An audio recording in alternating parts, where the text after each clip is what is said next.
సాయిరామ్ కోటేశ్వరి. ఓం శ్రీ సాయిరామ్ అమ్మ లైన్లోకి వచ్చాను. ఓకే. ఓం శ్రీ సాయిరామ్. భగవాన్ దివ్య చైతన్యాలకు హృదయపూర్వకమైనటువంటి అభివాదాలు చేసుకుంటూ అహం సత్యబోధక చెన్నై దివ్య జ్ఞాన యజ్ఞము. ఈ దివ్య జ్ఞాన రసార్థులైనటువంటి మన ప్రియతమ అధినేత పూజ్యులు గురువులు అయినటువంటి ఎం లక్ష్మీనారాయణ గారికి, వారి సతీమణి ఎం వరలక్ష్మి గారికి మనందరి తరఫున హృదయపూర్వక ధన్యవాదాలు అర్పిస్తున్నాం. అలాగే స్వామి యొక్క దివ్యాశీస్సులతో మన ఏఎస్బిలో శ్రీ సత్యసాయి దైనందిన ఆధ్యాత్మిక సత్సంగ వేదికలో భాగంగా మరి ఈరోజు చక్కగా శ్రీమద్ భగవద్గీత కర్మయోగము అనేటువంటి అంశం మీద మాట్లాడటానికి డాక్టర్ యు సుధాకర్రావు గారు మన ముఖ్య అతిథిగా, మన ఆస్థాన విద్వాంసునిగా వచ్చి ఉన్నారు. వారికి హృదయపూర్వకమైనటువంటి స్వాగతం సుస్వాగతం పలుకుతూ, వారు ఈ భగవద్గీతని ఒక ప్రాజెక్టుగా తీసుకొని ఆ ప్రాజెక్టుకి ఒక నేతగా ఒక విజేతగా ఆయన తయారవుదామని అభిలాష ఉన్నట్టుగా కనబడుతోంది. దేనికంటే అంత పట్టుదలతో, దీక్ష పట్టుదలతో, భక్తి ప్రపత్తులతో, స్వామి యొక్క దివ్య అనుగ్రహ ఆశీస్సులతో ఆయన దాంట్లో ఉన్నటువంటి ఎన్నో వాటిని శోధించి సాధించి మనకు చెప్పడానికి ముందుకు వస్తున్నారు. వారికి ఒక్కసారి హృదయపూర్వక ధన్యవాదాలు చేసుకుంటూ వారిని ఒక్కసారి సూక్ష్మంగా మనం పరిచయం చేసుకుందాం. వీరు పేరు డాక్టర్ యు సుధాకర్రావు గారు. పేరెంట్స్ వెంకటరత్నం గారు, సుజ్ఞానవతి గారు. వాస్తవంగా వాళ్ళ అమ్మగారి పేరులోనే సుజ్ఞానం ఉంది. ఆ సుజ్ఞానం అంతా కూడా ఆమెకు పుట్టినటువంటి బిడ్డగా ఈయనకు సంక్రమించినట్టుగా మనకు కనబడుతోంది. విద్య ఎంఏ, ఎంఫిల్, పిహెచ్డి. వృత్తిరీత్యా అసోసియేట్ ప్రొఫెసర్గా ఎల్బి కళాశాల విశాఖపట్నంలో మత్సలేని చందమామగా రిటైర్ అయినటువంటి ధీశాలీన. అలాగే స్వామి సంస్థలో 2000 సంవత్సరంలో ప్రవేశించడం జరిగింది. అలాగే 2006 నుంచి 2014 దాకా విశాఖ సిటీ సమితి జిల్లా స్థాయిలో అధ్యయన మండలి కన్వీనర్గా ఎనలేని సేవలు చేసినటువంటి ఘనత వీరికుంది. జిల్లా వ్యాప్తంగా సాధన క్యాంప్స్, స్టడీ సర్కిల్స్ నిర్వహణపై అవగాహన తరగతులు నిర్వహించినటువంటి అపార సేవా తత్పరులు.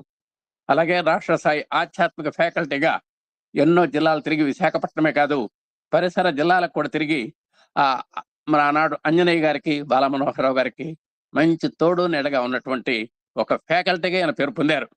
అలాగే national working group on study circles లో ఆంధ్రప్రదేశ్ తరఫున సభ్యులుగా ఎన్నికైనటువంటి మన ధీశాలి మన సుధాకర్రావు గారు. అలాగే వీరి అధ్యయన మండలి పాఠ్యాంశాలు 2012లో ఎన్డబ్ల్యూసి చైర్మన్ చేత ఆమోద ముద్ర పొందడం మనందరికీ ఒక గర్వకారణం. అలాగే ఒక ప్రత్యేకతగా చెప్పుకుంటే శ్రీవారి యొక్క దివ్య సందేశాలని చిన్న చిన్న సంఘటనల ద్వారా ఆకట్టుకునే రీతిలో వీరు అంటే ఒక మాన్య స్థితి నుంచి సామాన్య స్థితికి కూడా అవగాహన సౌలభ్యంగా తీసుకెళ్తాం వీరికి ఉన్నటువంటి ప్రత్యేకత. అలాగే వక్తగా స్వామి పథంలో ఇప్పటికీ 400కు పైగా ఉపన్యాసాలు వారు ఇవ్వటం జరిగింది. ఇంకా ఆ 400 దాటి మనం ప్రయాణంలో ఉన్నాం ఇప్పుడు. అలా ముఖాముఖిగా కానీ ఆన్లైన్లో కానీ వీరు ప్రసంగించినటువంటి మంచి వక్తాగ్రగణి ఈయన. అలాగే రచనా వ్యాసంగం చూస్తే వీరు రచించినటువంటి ప్రామాణిక ఆధ్యాత్మిక వ్యాసాలు శ్రీవాణి, సాయి స్పందన పత్రికల్లో, అలాగే సనాతన సారథుల్లో, అలాగే మొన్న ఇటీవలైనటువంటి మన ఒక శ్రీవాణి దాంట్లో కూడా చక్కని ఆర్టికల్ పడింది నవంబర్ 2025 సంచికలో. అలాగే ఆ విధంగా 50కి పైగా ఆ వ్యాసాలు ప్రచురితమైనాయి. నేటికి స్వామి యొక్క ఉపకరణంగా తన వంతుగా నిర్విరామంగా కృషి చేస్తున్నటువంటి ధన్యజీవి, కర్మజీవి, పుణ్యజీవి డాక్టర్ యు సుధాకర్రావు గారు. వారిని శ్రీమద్ భగవద్గీత మరి కర్మయోగంపై ప్రసంగించవలసిందిగా హృదయపూర్వకంగా మనందరి తరఫున, మన అధినేత దంపతుల తరఫున ఆహ్వానిస్తూ ఓం శ్రీ సాయిరామ్, జై జై సాయిరామ్.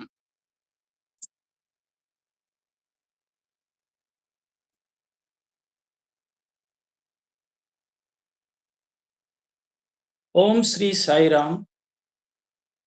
భగవాన్ శ్రీ సత్యసాయి బాబా వారి దివ్య చరణార బిందములకు ప్రణమిలుతూ ఈనాటి ఆన్లైన్ ఆధ్యాత్మిక ప్రవచన కార్యక్రమానికి విచ్చేసిన అహం సత్యబోధక కుటుంబ సభ్యులందరికీ కూడా సాయిరాం తెలుపుతూ, వసుదేవసుతం దేవం కంసచాణూరమర్ధనం దేవకీ పరమానందం కృష్ణం వందే జగద్గురుం. ఓం కృష్ణాయ వాసుదేవాయ హరయే పరమాత్మనే ప్రణతః క్లేశనాశాయ గోవిందాయ నమో నమః. ఓం శ్రీ గణేశాయ నమః. శ్రీ సరస్వత్యై నమః. శ్రీ గురుభ్యో నమః. హరి ఓం. సభా సరస్వతి నమస్కారం. ఈరోజు మనం భగవద్గీత 3వ అధ్యాయం కర్మయోగంలోకి ప్రవేశించబోతున్నాం. ఎసెన్స్ ఆఫ్ కర్మయోగ ఏమిటంటే, ఏ ఉపాయాన్ని అనుసరించి కర్మ ఆచరిస్తే కర్మ బంధ హేతువు కాదు, పైగా మోక్ష సాధనం అవుతుందో ఆ ఉపాయాన్ని కర్మయోగము అంటారన్నమాట.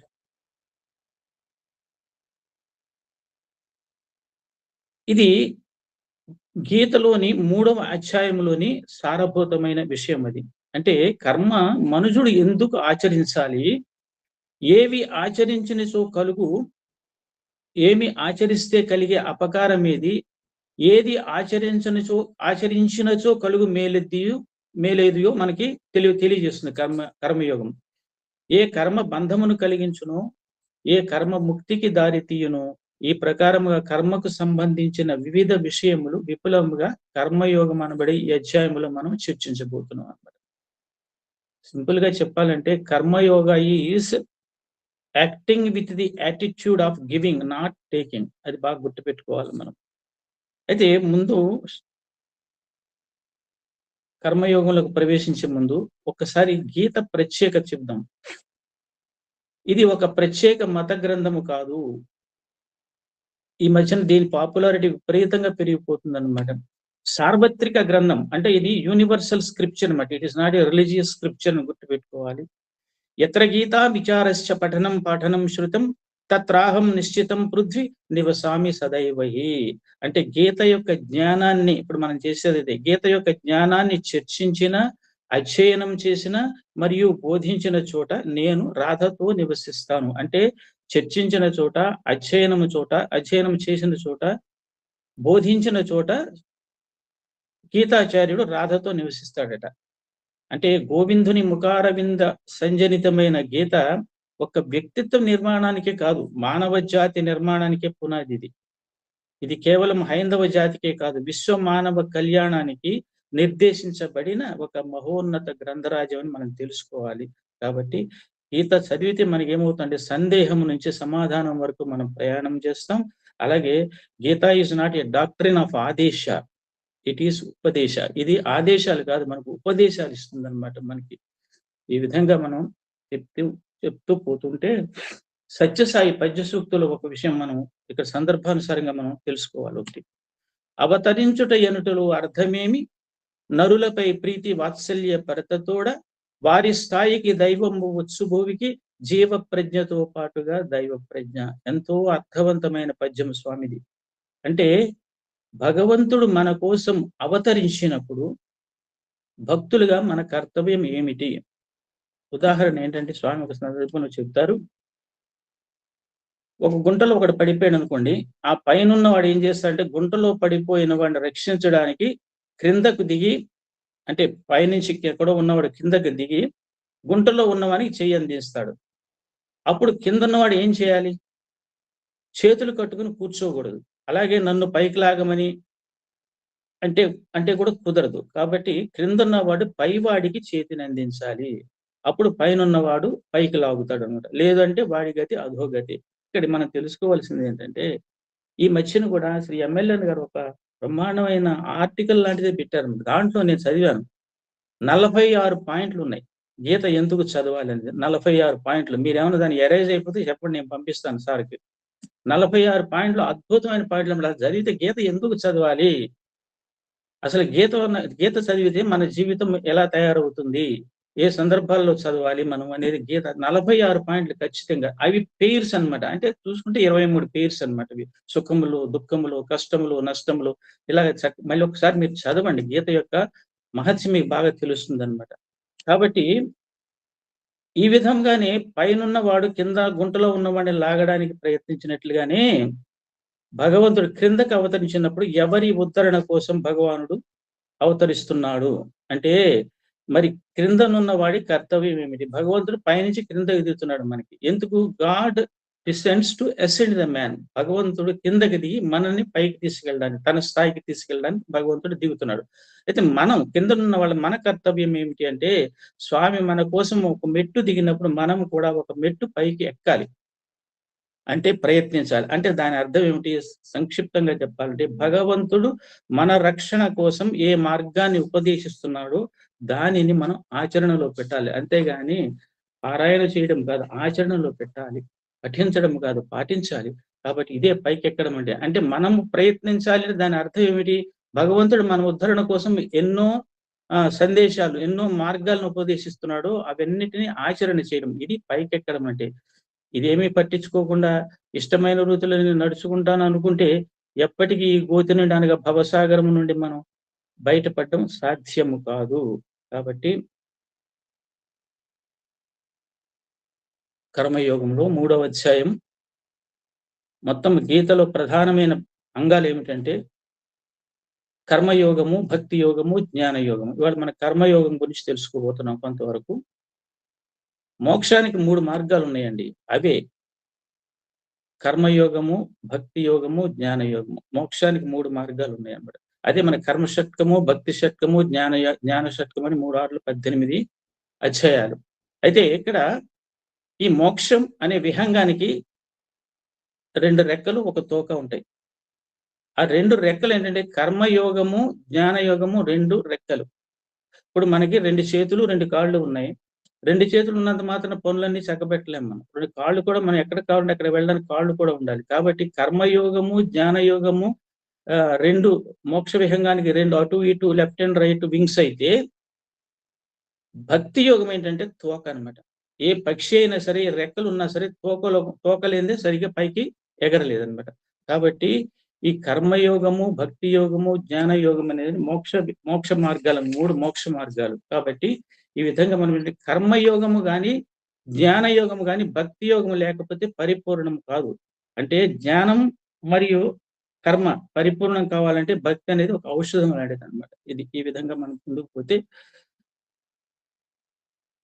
అసలు మనం ఈరోజు ఏమి చెప్పుకోవాలో దానిలోకి ఉపక్రమించే ముందు సాంఖ్యయోగంలో అర్జునుడికి చక్కగా ఆత్మకు సంబంధించిన జ్ఞానమంతా కూడా ఆత్మతత్వాన్ని 2వ అధ్యాయంలో 11వ శ్లోకం నుంచి 30వ శ్లోకం వరకు చక్కగా నూరిపోశాడు. అద్భుతంగా ప్రవచించాడు అనమాట గీతాచార్యుడు. కాబట్టి ఆత్మవిధిని వైభవాన్ని చెప్పాడు, స్థిత ప్రజ్ఞుని లక్షణాలు కూడా చెప్తే ఇదంతా అర్జునుడికి చాలా ఓదార్పుని, సంతృప్తిని కలిగించింది. ఇంకా నాకు సన్యాసి యోగము నాకు సరైనది అని ఒక నిర్ణయానికి వచ్చేశాడు. అయితే ఈ లోపల ఆయన ఏం చేశాడు? సన్యాసాన్ని ప్రోత్సహించకుండా ఈయన జ్ఞానం బాగా బోధించాడు. బోధించిన తర్వాత మనము సన్యాస మార్గంలో ప్రవేశించాలంటే జ్ఞానం కావాలి మనకి. కాబట్టి మనము గీతాచార్యుడు చెప్పింది చక్కగా నాకు బోధపడింది కాబట్టి నేను సన్యాసాశ్రమంలోకి వెళ్ళిపోతాను, ఇంకా నాకు చక్కగా బోధపడిందని ఆయన నిర్ణయం తీసుకున్న తర్వాత ఈయన ఏం చెప్తాడంటే, సన్యాస ఆశ్రమాన్ని ప్రోత్సహించకుండా నీవు యుద్ధం చెయ్యి అని మళ్ళీ అంటాడు. ఇదంతా ఆయన కలగాపులకంగా ఉంటుందండి. ఇప్పుడు దాకా సాంఖ్యయోగం అంటే జ్ఞానం చెప్పాడు, ఆత్మ శాశ్వతము, దేహం అశాశ్వతము, నువ్వేదో చంపుతున్నావు అనుకుంటున్నావు, చంపేది నువ్వు కాదు, చంపబడేది నువ్వు కాదు, ఎవరు కాదు, ఇదంతా కూడా నువ్వు జస్ట్ నిమిత్త మాత్రుడు అని చెప్పి ఆత్మజ్ఞానాన్ని చక్కగా బోధించిన తరువాత అర్జున లే యుద్ధం చేయి అంటాడు. ఎట్లా అంటాడంటే ఇది ప్రత్యేకంగా కృష్ణుడు చెప్పడం అర్జునుడికి మింగుడు పడని విషయం అన్నమాట. ఏమంటాడు చూడండి, 2వ అధ్యాయం 17వ శ్లోకంలో అంటాడు, అర్జున కర్మను మానేయాలనుకోకు, కర్మ చేయాలి నువ్వు అంటే మాతే సంగోస్త్వ కర్మణి అంటాడు 2వ అధ్యాయం 17వ శ్లోకంలో. ఇప్పుడు దాకా జ్ఞానయోగం బోధించి అర్జునుడు బాగా వంట పట్టిన తర్వాత ఇప్పుడు వచ్చి నువ్వు యుద్ధం చేయనంటే అర్జునుడు కన్ఫ్యూజ్ అయిపోతాడు అనమాట. యోగస్థ కురు కర్మాణి 2వ అధ్యాయం 48వ శ్లోకంలో చెప్తాడు. యోగస్థుడివై కర్మను ఆచరించము. యోగస్థుడివై కర్మను ఆచరించడం అంటే సిద్ధి అసిద్ధి అంటే లాభము నష్టము, జయము అపజయము ఇవేమీ భావించకుండా సమత్వ భావముతో యుద్ధము చేయని మళ్ళీ 2వ అధ్యాయం 48వ శ్లోకంలో చెప్తాడు. మరలా ఉత్తిష్ట కౌంతేయ యుద్ధాయ కృత నిశ్చయ అది 2వ అధ్యాయం 37 శ్లోకంలో చెప్తాడు. అర్జున అలే యుద్ధానికి సిద్ధపడు, రణరంగమున మరణించిన సో వీరస్వర్గం పొందుతావు అని చెప్పి మళ్ళీ అక్కడ చెప్తాడు. తర్వాత కర్మయోగానికి ప్రయత్నం చేయి 2వ అధ్యాయం 50 శ్లోకంలో యోగాయ యుజ్యస్వ అంటే ఈ విధముగా 4 రకాలుగా 4 సార్లు లే అర్జున యుద్ధం చెయ్యి అంటాడు. అప్పుడు సవ్యసాచికి సందేహం వస్తుందన్నమాట. ఇది జ్ఞానమా, నాకు ఏ దారి, జ్ఞానమా కర్మాచరణమా? ఆయన ఒక రకమైన డైలమాలో పడిపోతుంటాడు అనమాట. అంటే ఇంతకీ గీతాచార్యుడు బోధించేది జ్ఞానమా లేక కర్మాచరణమా అని చెప్పేసి ఆయన అయోమయ పరిస్థితులు ఉంటే ఆయన అనుకుంటాడు, జ్ఞాన మార్గంలో చరిస్తే నాకు మోక్షం సిద్ధిస్తుంది కదా, మరి కర్మ చేస్తే ఫలం సిద్ధిస్తుంది కానీ మోక్షం రాదు కదా. కాబట్టి మోక్షం అనేది కర్మ ఫలము కాదు, కర్మ చేస్తే కర్మ ఫలం వస్తుంది, మళ్ళీ జన్మ నుంచి జన్మ పొందాలి.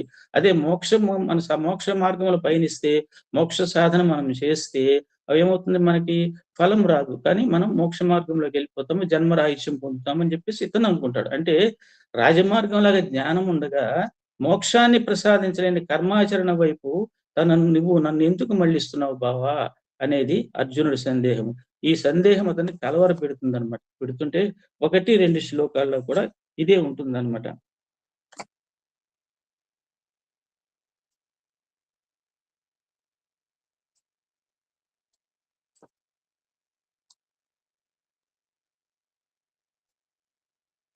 ఇప్పుడు వరకు మనం చెప్పుకున్నది కర్మయోగం ఉపోద్ఘాతము. ఇప్పుడు కర్మయోగం స్టార్ట్ అవుతుంది. అర్జున వాచ అది కర్మయోగం ఇప్పుడు కూడా అర్జునుడి యొక్క 2 ప్రశ్నలతో ప్రారంభం అవుతుంది అన్నమాట. ఒకటి ఏంటంటే జాయసీ చేత కర్మణస్తే మతా బుద్ధిర్జనార్దన తత్కిం కర్మణి ఘోరే మాం నియోజయసి కేశవ. అదొక శ్లోకము. 2వ శ్లోకం అంటే వ్యామిశ్రేణేవ వాక్యేన బుద్ధిం మోహయసీవమే తదేకం వద నిశ్చిశ్చయేన శ్రేయో హమాప్నుయాం. అంటే ఇక్కడ చెప్తాడు, ఓ జనార్దన కేశవ. చూడండి, ఈ 2 శ్లోకాల్లో 2 సంబోధనలు ఉన్నాయి. ప్రతి సంబోధన వెనకాల ఒక అంతరార్థం, ఒక రహస్యం ఉందన్నమాట. ఓ జనార్దన కేశవ, నీ అభిప్రాయం బట్టి కర్మ కంటే నువ్వు జ్ఞానమే శ్రేష్టమైనచో భయంకరమైన యుద్ధ కార్యమునందు నన్ను ఎందుకు నియోగించుచున్నావు, ఎందుకు ప్రోత్సహించుచున్నావు అని అడిగి, నీ మాటలన్నీ కలగా పొలగం వంటి నీ మాటలతో నా బుద్ధి భ్రమకు లోనైపోతుంది కేశవ. కనుక నాకు ఇక్కడ అభ్యర్థిస్తున్నాడు, కనుక నాకు శ్రేయస్కరమైన ఒక మార్గం నిశ్చయముగా తెలుపుము. అంటే కర్మ జ్ఞాన మార్గాలలో ఏదో ఒకటి నిశ్చయించి చెప్పు కృష్ణ అని ప్రశ్నించాడు అర్జునుడు. అంటే ఈ 2 చెప్తున్నావు, జ్ఞానం బోధించావు నాకు, ఇప్పుడు కర్మయోగం బోధిస్తానంటున్నావు, యుద్ధం చేయమంటున్నావు, ఈ రెండిట్లో ఏది శ్రేష్టం నాకు, నేనైతే జ్ఞాన మార్గంలో పయనిద్దాం అనుకుంటున్నాను అని చెప్పేసి కేశవ జనార్దన అని అభ్యర్థించారు. అంటే అర్జునుడు ఎంత జ్ఞానం చూడండి, ఆయన కేశవ జనార్దన. ఇక్కడ ఎలా తెలుసుకోవాలంటే మనకి జనార్దనుడు కేశవుడు ఎలాగవుతాడు, అది విష్ణు పురాణంలో ఉన్న ఒక చూడండి ఒక రహస్యం. ఎలాగంటే దురాత్ముడైన కేశి అనే రాక్షసుని వధించావు, అలాగే కేశవ నామం వచ్చింది నీకు. దురాత్ముడైన కేశి అనే రాక్షసుని సంబంధించిన వల్ల నీకు కేశవ నామం వచ్చింది. కేశి ఎవరో కాదు, అజ్ఞానమే కేశి. కేశములు అంటే మన చుట్టూ ఉంటది కదా, నల్లగా ఉంటది, అదే అజ్ఞానానికి చిహ్నం. అందుకే మనం తలనీలాలు ఇస్తాం, అజ్ఞానాన్ని తొలగించుకుంటున్నాము, అహంకార రాహిత్యం కోసం అన్నమాట. అంటే కేశి ఎవరో కాదు, అజ్ఞానం. అజ్ఞానం నశిస్తేనే మోక్షం ప్రాప్తిస్తుంది. ఈ విషయం బాగా తెలుసు అర్జునుడికి. కాబట్టి కేశవ అని సంబోధించాడు, సందర్భానుసారంగా సంబోధించాడు. అంటే విప్పలించి చెప్పకుండా సంబోధనలోనే అర్జునుడు ఏ పరిస్థితిలో ఉన్నాడో తెలియజెప్పే ప్రయత్నాన్ని ఎంత చక్కగా చేశాడో చూడండి. ఇది వాక్చాతుర్యం అంటే. నా అజ్ఞానాన్ని పోగొట్టి మోక్షాన్ని ప్రసాదించు అని దివ్య భావస్ఫూర్తితో పరమాత్మను అర్థించాడు, సంబోధించాడు. ఇది కేశవ అర్థం. అది జనార్దన అంటే జన ప్లస్ అర్ధన. జనార్దన అంటే జనులందరూ మోక్షం కోసం ఎవరిని అర్థిస్తారో యాచిస్తారో అతడే జనార్దనుడు. జనార్దనుడు అంటే జనులందరూ కూడా ఎవరైతే మోక్షం కోసం ఎవరిని అర్థించుతారో, ఎవరిని ప్రాధేయపడతారో ఆయనే జనార్దనుడు అని చెప్పి చక్కగా విష్ణు పురాణంలో వివరణ కూడా ఉన్నదన్నమాట. కాబట్టి మోక్ష ప్రాప్తికి 2 మార్గాలు ఉన్నాయి, జ్ఞానయోగము సాంఖ్యులకు, కర్మయోగం యోగులకు. ఇది ఇప్పుడు ఆన్సర్ ఇస్తున్నాడు. 2 అడిగాడు, నాకు ఏదో జ్ఞాన మార్గమా కర్మయోగమా, ఏ కర్మ మార్గమా, ఈ రెండిట్లో ఏది నాకు సరిపోతుంది, నువ్వు నిశ్చయించి చెప్పు. నేను భ్రమకు లోనై ఉన్నాను, నిశ్చయించుకోలేని పరిస్థితిలో ఉన్నాను. నువ్వు జ్ఞానము బోధించవు, చక్కగా బోధపడింది, ఇప్పుడు యుద్ధం చేయమంటున్నావు, నాకు ఏది కర్మాచరణమా జ్ఞానాచరణమా అని చెప్పేసి సందేహాన్ని వెలిబుస్తే అప్పుడు చెప్తాడనమాట ఈయన 3వ శ్లోకంలో దానికి ఆన్సర్ ఇస్తాడనమాట. ఎలాగంటే లోకేష్మిన్ శ్రీ భగవాన్ ఉవాచ లోకేష్మిన్ దివిధానిష్ట పురా ప్రోక్త మయానఘ జ్ఞాన యోగేన సాంఖ్యానం కర్మయోగేన యోగినాం. అంటే ఇక్కడ ఏం చెప్తున్నాడంటే ఓ అనఘ, అనఘ అంటే చూడండి దీనికి కూడా మంచి అర్థం ఉంది. ఓ అనఘ అంటే అర్జున, లోకమున 2 నిష్టలు గలవని, 2 నిష్టలు అంటే నిష్ట అంటే ఏంటంటే విహిత కర్మలను, శాస్త్ర విహిత కర్మలని నియమబద్ధముగా ఆచరించడం నిష్ట. శాస్త్ర విహిత కర్మలు ఏదో చేశాము కదా, శాస్త్ర విహిత కర్మలు శాస్త్రం ఏ పద్ధతిలో చెప్పిందో ఆ పద్ధతిలో ఆచరించడాన్ని నిష్ట అంటాం అన్నమాట. ఈ లోకమున 2 నిష్టలు కలవని ఇంతకు ముందే చెప్పాడట, ఎప్పుడో చెప్పాడట, మరి ఎవరికి చెప్పారు ఆయన? వానిలో సాంఖ్యయోగులకు అంటే సన్యాసులకు జ్ఞానయోగము ద్వారా, సన్యాసి అంటే అర్థం కూడా తెలుసుకుందాం మనం. యోగులకు కర్మయోగము ద్వారా, సాంఖ్యయోగులు సన్యాసులు తప్పిన మిగిలిన వాళ్ళు ఎవరు ఉంటారండి? వివిధమైన వృత్తుల్లో ఉన్నవాళ్ళు, గృహస్థాశ్రమం, ఇంకా రకరకాల ఆశ్రమాలు ఉంటాయి. వీళ్ళందరికీ కూడా కర్మయోగము, సాంఖ్యయోగం ఓన్లీ సన్యాసులకు మాత్రమే అని చెప్తూ, ఈ ద్విధ నిష్ట అంటే 2 నిష్టలు అన్నమాట చెప్పాడు చక్కగాను. సాంఖ్యులు అంటే సన్యాసులకు, సన్యాసులు అంటే ఏంటంటే వీళ్ళు సమ్యక్ ప్లస్ న్యాసము అంటే అన్ని చక్కగా వదిలేసిన వాళ్ళు. మీరు పాట విన్నారు కదా, ఎన్నోసార్లు చెప్పాను, జగమంత కుటుంబం నాది. ఈ పాటలు ఏమవుతుందంటే సంసార సాగరం నాది, సన్యాసం శూన్యం నాది. ఈ సంసార సాగరం అంతా నాదే, సన్యాసము నాదే. సన్యాసం అంటే ఏది నాది అనుకోవట్లేదు, సన్యాసము నాదే, శూన్యం అంటే అంతా నాదే కాబట్టి కనపడేదంతా ఈ జగత్తంతా కూడా ఏది నాకంటే అన్యము కాదు కాబట్టి నాకు అంతా శూన్యంగానే ఉంది, అంతా నేనే ఇది అనుకుంటున్నాను చెప్పి జగమంత కుటుంబం నాది. ఇందులో ఈ జగంలో ఉన్న కుటుంబం అంతా ఏ ఒక్కరు నాకంటే అన్యులు కారనే భావనలో రావడమే సన్యాసులు ఎప్పుడు కూడా అదే భావనలో ఉంటారనమాట. వాళ్ళు ఏం చేస్తారంటే బ్రహ్మ విషయమునందే స్థిరముగా ఉండే పరివ్రాజకులు అనమాట. నిరాకారం పరబ్రహ్మయందే ఎప్పుడే అంటే ధ్యానావస్థిత తద్గతేన మనసా పశ్యంతి యం యోగినో అంటే ధ్యానావస్థిత తద్గతేన అంటే సన్యాసులు ఎప్పుడు కూడా ధ్యాన అవస్థలో ఉండి తద్గతేనంటే తదేకంగా మనసా పశ్యంతి యం యోగినో, మనస అంటే మనస్సుతోనే వాళ్ళు చూస్తారన్నమాట భగవంతుడు నిరాకార పరబ్రహ్మని మనస్సుతోనే పశ్యంతి అంటే చూస్తారన్నమాట. కాబట్టి సన్యాసులు ఎప్పుడు కూడా జ్ఞాన వీధుల్లోనే విహరిస్తారు, ఏది చూసినా భగవంతుడి కంటే అన్యంగా వాళ్ళకి గోచరించదు. కాబట్టి సన్యాస పరివ్రాజకులు అంటే ఏంటంటే సంచార సన్యాసులు అన్నమాట. స్థిర నివాసం ఏర్పరచుకోకుండా, కోరికలు లేకుండా వాళ్ళు ఎక్కడ వారి అవసరం ఉందో అక్కడికి వాళ్ళు తిరుగుతుంటారన్నమాట. కాబట్టి ఈ కర్మయోగ నిష్ఠ ఎవరికి అంటే సన్యాసులు కాని వారు, గృహస్థాశ్రమంలో ఉన్న వారికి కర్మయోగము చాలా, ఆశ్రమం ఇంకే ఆశ్రమం అన్నా కావచ్చు, కానీ గృహస్థాశ్రమంలో అంటే కర్మలలో ఆచరించే వారికి కర్మయోగము సరైన మార్గం అన్నమాట. జ్ఞాన మార్గానికి అర్హులైన వారికి జ్ఞాన మార్గమే శ్రేష్టము. జ్ఞాన నిష్టకు అర్హులు కాని వారికి కర్మయోగ నిష్ట శ్రేష్టము. ఇలా 2 విధాలుగా నిష్ట తెలుస్తుండగా గమ్యం మాత్రం కర్మయోగానికైనా జ్ఞాన యోగానికైనా గమ్యం మాత్రం మోక్ష మార్గమే. ఈ రెండిట్లో కూడా మోక్ష మార్గంలో మనం పయనించడానికి, మోక్షాన్ని పొందడానికి ఈ 2 మార్గాల్లో కూడా మనకి చక్కని అవకాశం ఉంది. కాబట్టి కొంచెం దారులు వేరు. ఎందుకు చెప్పాడు నీ కర్మ మార్గం? అర్జునుడు సన్యాసి కాదు, క్షత్రియుడు, గృహస్థుడు కనుక కర్మయోగానికి కావలసిన వాడే గాని అర్జునుడు. కాబట్టి సర్వ కర్మల్ని త్యజించి జ్ఞాన నిష్ఠలో ఉండవలసిన వాడు కాదు అర్జునుడు. ఆయన క్షత్రియుడు, ఆయనకు ధర్మం ఉందన్నమాట. కాబట్టి ఇక్కడ ముఖ్యంగా తెలుసుకుంటే కర్మయోగం యొక్క ముఖ్య సూత్రాలు, కర్మయోగం ఎప్పుడు అవుతుంది అని అంటే ఫలితాన్ని ఆశించకపోవడం. ఏ కర్మ చేసినానో ఫలాపేక్ష రహితంగా చేయాలి. ప్రతి కార్యాచరణములో కర్తృత్వమును విడిచి ఫలానుభవమునందు సంగము లేకుండా నాహం కర్త హరిహి కర్త అని ఈశ్వరార్పణ బుద్ధితో కర్మలను ఆచరించు. నేను చేయటం లేదు, భగవంతుడు చేస్తున్నాడని ఈశ్వరార్పణ బుద్ధితో కర్మలని మనం ఆచరించాలి. అయితే కర్మ ఫలితం ఆశించము, కానీ నిస్వార్థమైన చర్యలు, ఈ చర్య ఎలా ఉండాలంటే లోకహితం కోసం చేయాలి. నువ్వు ఏ చర్య చేసినా సరే అది లోకహితం కోసం, నీ ఉపయోగం కంటే, నీ హితం కోసం కంటే ప్రపంచ కళ్యాణం కోసం ఆ చర్యలు ఉండాలన్నమాట.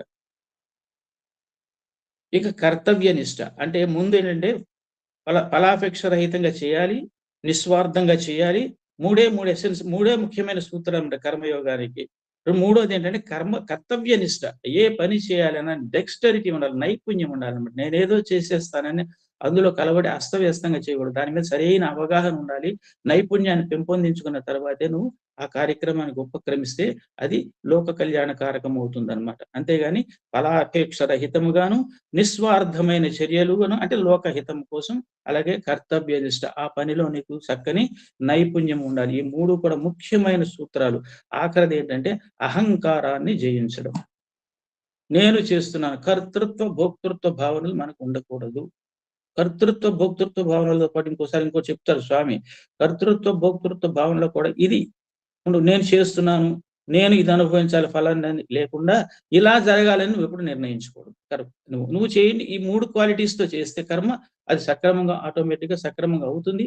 అది అవ్వకపోతే భగవంతుడి యొక్క ఇచ్చ ప్రకారం జరిగిందని మనం సరిపెట్టుకోవాలి. అయితే ఇది ఎలా సాధించాలి? ఈ 4 పాయింట్లు మనం ఎలా సాధించాలి అంటే చెప్పారు స్వామి ఒకసారి ఉపన్యాసంలో.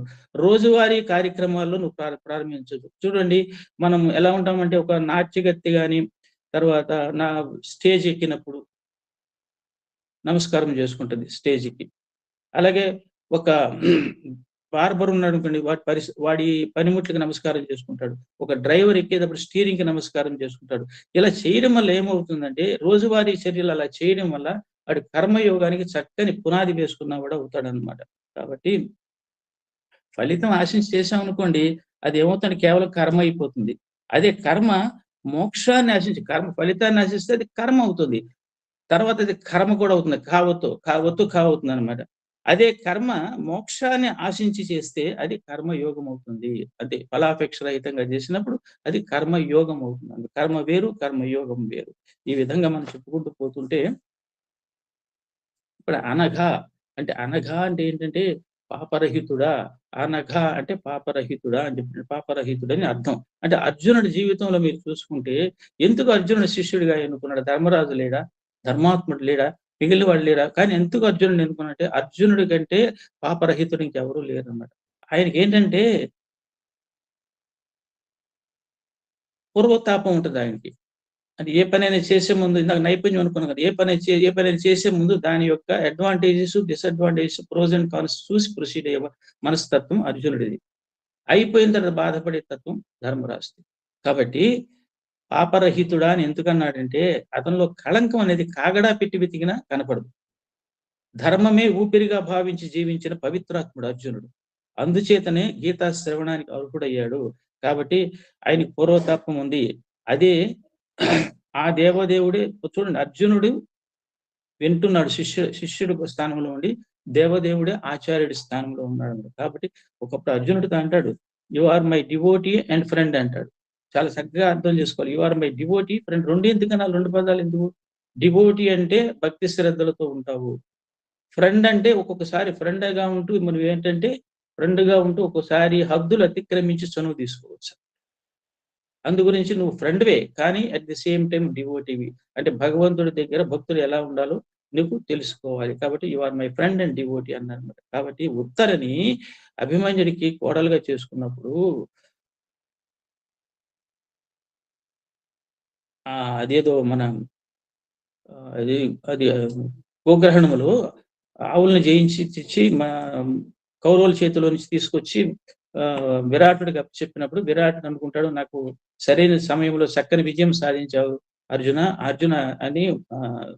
నీవు అర్జునుడు కదా, అప్పుడు బృహన్నల వేషంలో ఉంటాడు అనమాట. నాకు కుమార్తెని భార్యగా చేసుకుని అర్జునుడు అడుగుతాడు. తర్వాత అడిగితే అంటాడు, ఎంత ధర్మాత్ముడో చూడండి. బహుభార్యలు ఉన్నారు అర్జునుడికి, కానీ మరి ధర్మాత్ముడు ఎందుకుంటున్నావు? చాలా రాజ్యాలు జయించినప్పుడు దేశ క్షేమము కోసం అవతలి రాజు నా రాజ్యంతో పాటు నా పుత్రికను స్వీకరించంటేనే స్వీకరించాడు తప్ప అందంగా ఉందని చెరపట్టి తీసుకురాలేదు అర్జునుడు. రెండవది, ఉత్తరని అన్నాడు, నేను బృహన్నలుగా నాట్యం నేర్పిన నాట్యాచార్యుడు నేను. ఉత్తర నా శిష్యురాలు, కాబట్టి నేను ఆవిడ భార్యగా స్వీకరించలేను, కోడలుగా స్వీకరిస్తానని. అంటే ఎంత డిస్క్రిమినేషన్, ఎంత విచక్షణ జ్ఞానం ఉంటుంది అర్జునుడు. కాబట్టి అంత అర్హత ఉంది కాబట్టి ఆయన గీతా శ్రవణానికి అర్హుడయ్యాడు. కాబట్టి అర్జునుని మనస్సు సన్యాసమునందు అపేక్ష కలిగి ఉందని గుర్తించాడు గీతాచార్యుడు. అయితే కర్మలను త్యజించిన మాత్రాన నీకు సిద్ధి లభించదు అని చెప్పి తర్వాత కర్మయోగము శ్లోకంలో బోధిస్తున్నాడు. కర్మలను త్యజించినంత మాత్రం నువ్వు జ్ఞానయోగంలోకి వెళ్ళినంత మాత్రం నీకు సిద్ధి లభించదు అర్జున అని చెప్తాడు అన్నమాట. కాబట్టి 6, 7, 8 శ్లోకాల్లో సంక్షిప్తంగా చెప్పుకుంటే 3 డెఫినేషన్స్ ఇస్తారు. మిథ్యాచారి, దంబాచారి, విమూఢులు. ఈ 3 అంత వివరంగా దాన్ని తెలుసుకోవాల్సిన అవసరం లేదు. అంటే కపటాచరణ అన్నమాట. పైకి నటించడము, లోపల భావాలు వేరు. అంటే ఏంటంటే బలవంతంగా, బాహ్యముగా ఇంద్రియ వ్యాపారాలు నిగ్రహిస్తాడన్నమాట. చాలా కంట్రోల్‌గా ఉన్నట్టుగా. కానీ మానసికంగా ఇంద్రియ విషయములను చింతించునట్టి మూఢుడు ఆడేమవుతాడంటే వాడి మిథ్యాచారి అన్నమాట. కపటాచరణ చేస్తున్నాడన్నమాట. వివేక శూన్యుడు. మిథ్యాచారి అనగా కపటాచారము కలవాడు. పైకి అంతా పవిత్రులా కనపడతాడన్నమాట. కానీ లోపల వాడి ఇంద్రియ నిగ్రహం ఉండదు. వాడి మనసంతా ఇంద్రియాల కంట్రోల్ లేకుండా విచ్చలవిడిగా తిరుగుతూనే ఉంటాయన్నమాట. అయితే విమూఢులు అంటే ఏంటంటే ఇంకొక టైప్ ఉన్నారన్నమాట. లోకమున యోగుల వలె నటించుచు అజ్ఞానము లోకమున ఏమవుతున్నారంటే యోగుల వలె నటిస్తారన్నమాట. అటువంటి అజ్ఞానులు కొందరు ఉంటారు వాళ్ళు. వాడి పైకి గెటప్ కూడా వాడి వేష భాషలు కూడా అలాగే ఉంటాయన్నమాట.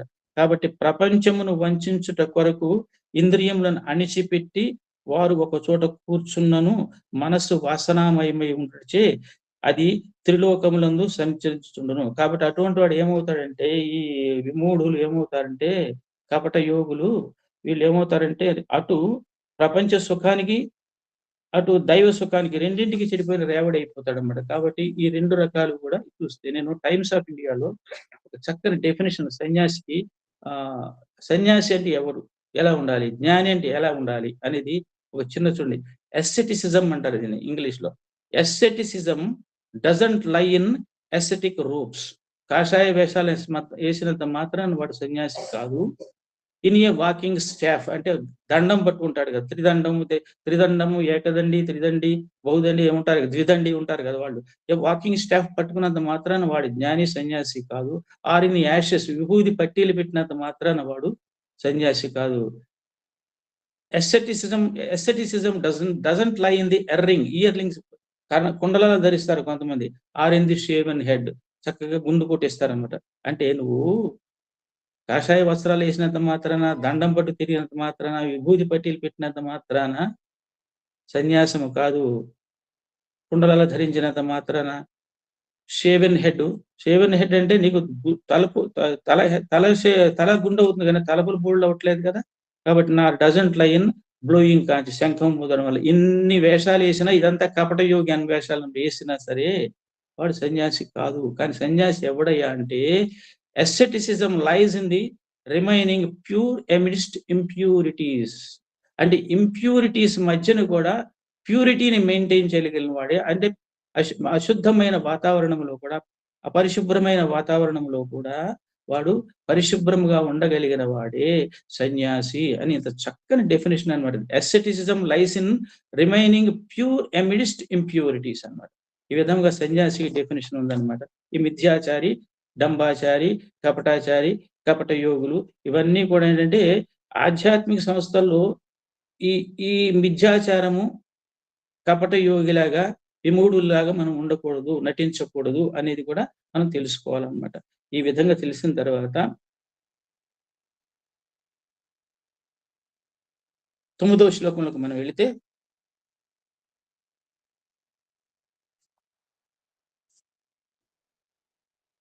యజ్ఞార్థాత్ కర్మణ్యోన్యత్ర లోకోయం కర్మబంధనః తదర్థం కర్మ కౌంతేయ ముక్త సంగః సమాచర.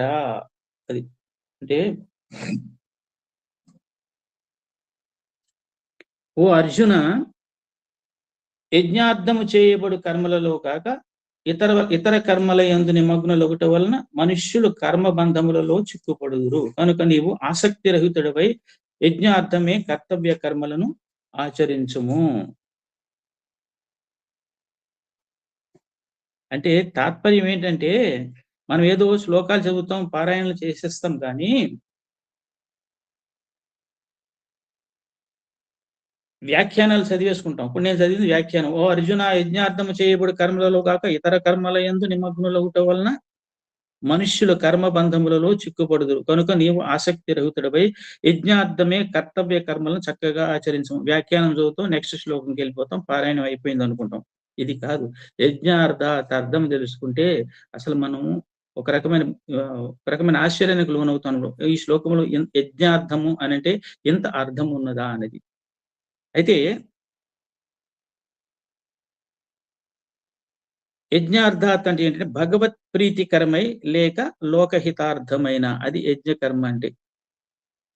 భగవత్ ప్రీతికరమై లోకహితార్థమైన కార్యక్రమాలు ఏమి చేసినా సరే అవి యజ్ఞములో కింద వస్తుంది. అంటే యజ్ఞము అనేది ఏంటంటే which gives eternal Joy serving for others అన్నమాట. అంటే మనం ఇతరులకు సేవ చేయడం నిస్వార్థంగా ఆ వచ్చే ఎటర్నల్ జాయ్, అది యజ్ఞం అంటాం అనమాట మనం. అయితే గుళ్ళు కోవటము, గోపురాలు కట్టడము, తర్వాత ఇవన్నీ కూడా తాత్కాలికమైన తృప్తి ఇస్తుంది తప్ప నీకు శాశ్వతమైన సుఖాన్ని అందించదు అనమాట. కాబట్టి గీతలో ఏం చేస్తారంటే శ్రీకృష్ణ భగవానుడు యజ్ఞము, సన్యాసము, త్యాగము మున్నగు పదాలకు నూతనమైన అర్థాలు ఇచ్చారు స్వామి. అయితే ఇప్పుడు యజ్ఞము, సన్యాసము, త్యాగము సందర్భానుసారంగా వచ్చినప్పుడు చెప్పుకుందాం మనం. ఇప్పుడు యజ్ఞము అంటే ఏంటంటే యజ్ఞమును సామాన్యముగా మనం ఏమనుకుంటామంటే వాడుకలో ఉన్న మనకి డెఫినేషన్ ఏంటంటే అగ్నిహోత్రం ముందు కూర్చుని హవిస్సులను సమర్పించడమే యజ్ఞం అనుకుంటాం అనమాట. అంటే అగ్నిహోత్రంలో మంత్ర తంత్ర ఋత్విక్కులను పెట్టుకొని ఒకనొక క్రియగా మనం వర్ణించుకుంటాం యజ్ఞము అనగానే. అది కాదు, భగవద్ విషయమైన లేక పరహితార్థమైన క్రియగా వర్ణించి చెప్పారనమాట భగవానుడు. అంటే నువ్వు యజ్ఞం అంటే అగ్నిహోత్రం ముందు కూర్చుని, హోమగుండం ముందు కూర్చుని హవిస్సులు సమర్పించి స్వాహ స్వాహ అనడమే. అది ఒక్కటే యజ్ఞం కాదు, అది యజ్ఞమే. కానీ ఒక్కటి ఏ యజ్ఞమైనా లోకహితార్థమై చేసే ప్రతి పని ఉండి ఒక సదాలోచన, ఒక సత్ప్రవర్తన, ఒక సద్బుద్ధి ఏదైనా సరే చేస్తే చూడండి. మొన్న ఒక డెఫినేషన్ చదివాను, పవిత్రమైన ప్రేయర్ అంటే ప్రార్థన అంటే ఏంటంటే పవిత్రమైన ప్రతి ఆలోచన కూడా ఒక ప్రార్థన అనంట మనకి భగవంతుడు చేసేది. కాబట్టి నిష్కామ బుద్ధితో చేయబడే కర్మ ఎన్నటికీ బంధనము కలుగు చేయదని ఒక్కాణించడి. కాబట్టి భగవద్విషయమైన కర్మ గాని, లోకహితకరముకు కర్మ గాని ఫలాపేక్షరహితముగా చేయబడినది బంధమును ఎన్నటికీ కలుగ చేయదు. కాబట్టి నిష్కామ కర్మ చిత్తశుద్ధి ద్వారా మోక్షమునకు, అంటే నిష్కామ కర్మ చేయడం వల్ల నీకు చిత్తశుద్ధి వస్తుంది. ఆ చిత్తశుద్ధి ద్వారా నీకు మోక్షమునకు హేతు అవుతుంది అన్నమాట ఆ కర్మ. కాబట్టి ఇక్కడ కర్మ రహస్యాన్ని చక్కగా స్వామి వివరించి చెప్పారనమాట. యజ్ఞము కొరకై పరహితార్థమై కర్మలను ఆచరించవలను, కర్మలను సంగ్రహితముగా ఫలాపేక్షరహితం. ఇదంతా మనం చెప్పుకున్నది అనమాట. ఇప్పుడు చూడండి, మనకి స్వామి ఒక సందర్భంలో చెప్తారు పిఎన్ సైకిల్ అని. పిఎన్ సైకిల్ అంటే ప్రసాదము, నైవేద్యము. మన చక్కని అంగసౌష్ఠం ఇచ్చారు. అంగసౌష్ఠం ఇచ్చినప్పుడు ఇదంతా ఏం చేయాలి మనం? ఈ అంగసౌష్ఠంతో దేహం ఎందుకు ఇచ్చారు నీకు? సమాజ సేవ కోసమే ఇచ్చారనమాట. అంటే స్వామి ఒక సందర్భంలో చెప్తారు, నీకు every limb in the human body has been granted by God for కర్మోపాసన. అంటే నీకు చక్కని అవయవాలు, నీకు చక్కని అవయవ సంపద నీకు ఎందుకు ఇచ్చారంటే కర్మోపాసన చేయడానికే ఇచ్చారన్నమాట. నువ్వు సమాజ శ్రేయస్సుకి ప్రతి అంగాన్ని నువ్వు ఉపయోగపెట్టాలి అని చెప్పేసి చెప్తారు. కాబట్టి ఇక్కడ మనం ఏదేదో చేస్తున్నాం అనుకునేదానికంటే ఇక్కడ చక్కగా ఏంటంటే బేసిక్ ఫ్యాక్ట్ ఏంటంటే మనకి ఫస్ట్ పాయింట్, అంగాలన్నీ భగవంతుడే ప్రసాదించాడు. అవి అలా పని చేయడానికి ఒక ఆర్డర్ కూడా ఇచ్చాడు. చెయ్యి ఎలా ఉంగాలి, కళ్ళు ఎలా తిరగాలి, కళ్ళు వెనకబెట్టలేదు, ముందు పెట్టాడు. ఇలా ప్రతి అవయవం పొజిషనింగ్ కూడా ఒక ఆర్డర్ ఉందన్నమాట. అంటే ఏంటంటే నియతి ఉంది. అంటే నియతి ఉందంటే నియంత ఉన్నాడు. అంటే ఏది చేసినా వైభవం అంతా పరమాత్మదే. ఇప్పుడు నేను మాట్లాడుతున్నాను, పరమాత్మదే ఈ వైభవం అంతా అని తెలుసుకోవాలి. నియతి అంటే నిర్మించింది తానే, ఆర్డర్ అన్నమాట. నిర్మించింది తానే. కాబట్టి నియంత్రించే నియంత కూడా తానే, నియంత్రించింది తానే, నియంత్రించే నియంత కూడా తానే. అంటే నియంత నియతి రెండు ఆయనే. కనుక కర్మాచరణం మనము చేసిన, బాగా గుర్తుపెట్టుకోండి, కర్మాచరణం మనము చేసిన ఏదేదో చేసుకుంటాం అనుకుంటాం కానీ వైభవం అంతా భగవంతునిదే. కాబట్టి ఆయన యంత్రి, నేను యంత్రము. ఇవి గీతలో వ్యాఖ్యానాలు వాడిన పదాలు అన్నమాట. పని నాదే కావచ్చు కానీ పనితనం కూడా అతనిదే. పని అంటే ఏంటంటే నియత, నియంతి, యంత్రి, యంత్రము, పనితనము అంతా. పని నీదే కావచ్చు, నువ్వే చేయొచ్చు, కానీ పనితనం అంతా ఆయనదే. కాబట్టి నేను కేవలము పాత్రధారిని, పరమేశ్వరుడు సూత్రధారి అని ఈ భావనతో చేసే కర్మ ఏదైనా యజ్ఞ కర్మే అవుతుంది. పని పూజగా మారుతుంది. కాబట్టి ఇక్కడ ఒక ఒక చిన్న విషయం ఇందాక చెప్పాను కదా మీకు, నాహం కర్త హరిహి కర్త అని.